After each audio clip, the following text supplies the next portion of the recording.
अपने फैंस की वजह से। अगर मेरे फैंस नहीं तो मैं कुछ भी नहीं। শাহরুখ খান, যাকে কিং অফ রোম্যান্স এবং কিং অফ বলিউড বলা হয়, তার জন্ম 1965 সালের 2 নভেম্বর দিল্লিতে। সে একটি অতি সাধারণ পরিবার থেকে এসেছে। তার বাবা মা তাকে শিক্ষা এবং সংস্কৃতির দিক বরাবরই উৎসাহ দিত।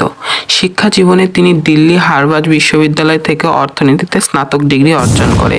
তার অভিনয়ের যাত্রা শুরু হয় 1980-র দশকে টেলিভিশন সিরিয়াল ফৌজ এবং ওমরাও জান দিয়ে। तुम दोनों की पुरानी याद गई नहीं अभी तक। क्या ला यार, तू एक सिगरेट पिला। तेरी भी तो पुरानी आदत नहीं गई हमेशा सिगरेट मांगने की। तू नहीं जाएगा इसका। अजय रंग उतर जाना इस कमीज का। सिली की सिली कमीज जो है आप यहीं दुकान पे लाके पटक देना। सिली हुई कमीज का तू क्या करेगा? नौकर को पहनाऊं, दुआएं देगा। এই সিরিয়ালগুলোর মাধ্যমে তিনি দর্শকদের মনে জায়গা করে নেন। সে সময়কার তার বান্ধবী অমৃতা সিংও বলিউডে প্রবেশ করে। এই সেই অমৃতা সিং যে অমৃতা সিং এর সাথে সাইফ আলী খানের বিবাহ হয়েছিল। তো যাই হোক, আরেকটু ভেবে দেখুন যে 1965 সালে বলিউডের বাদশাহ শাহরুখ খানের জন্ম হয়েছে, সেই 1965 সালে আরো 2টা স্টারের জন্ম হয়েছে, আমির খান এবং সালমান খান। এই 3জনই মুসলিম হওয়া সত্ত্বেও ইন্ডিয়ার মতো দেশে যেখানে 80% মানুষই হিন্দু ধর্ম অবলম্বনকারী, তো সেখানে মুসলিম হওয়া সত্ত্বেও তারা কিভাবে এই স্টারের খেতাবটা নিজেদের গায়ে লিখিয়েছে।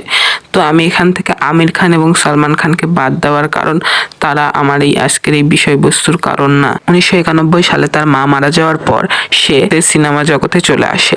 তার প্রথম সিনেমা ছিল দিওয়ানা, এবং সেই দিওয়ানাটা ব্লকবাস্টার হওয়ার পর দিলওয়ালে দুলহানিয়া লে যায়েঙ্গে, কভি খুশি কভি গাম, কুছ কুছ হোতা হ্যায়, এই ধরনের অনেকগুলো সিনেমা আমাদেরকে উপহার দেয়। এবং এই সিনেমাগুলো কি পরিমাণে ব্লকবাস্টার তা আপনারা নিজেরাই জানেন। তারপর সে যখন বুঝতে পারে এখন আর রোমান্টিক সিনেমা চলবে না, তখন সে সাউথের সিনেমাগুলোকে কপি করতে শুরু করে এবং সাউথের যে ধরনের থ্রিলার এবং অ্যাকশন সিনেমাগুলো তৈরি হয় সেই ধরনেরই আমাদেরকে উপহার দিয়েছে জওয়ান এবং পাঠান।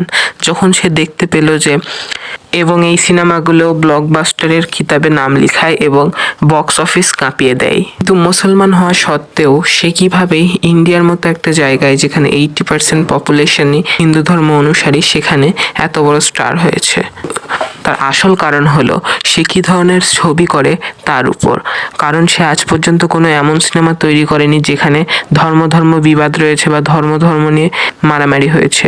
তো এই ধরনের কোনো সিনেমায় যেহেতু সেহেতু ধর্ম নিয়ে তার সাফল্য আটকানোর কোনো বিষয়ই নয়। তো আপনারা শাহরুখ খানের এই সাকসেস নিয়ে কী বলেন অবশ্যই আমাকে কমেন্ট বক্সে জানাবেন। আমার এই ভিডিওটা যদি আপনাদের একটু ভালো লেগে থাকে তাহলে অবশ্যই লাইক করবেন, পাশে থাকবেন এবং যতটা সম্ভব আমাকে সাপোর্ট করবেন এবং সাবস্ক্রাইব করে যাবেন। আসসালামু আলাইকুম।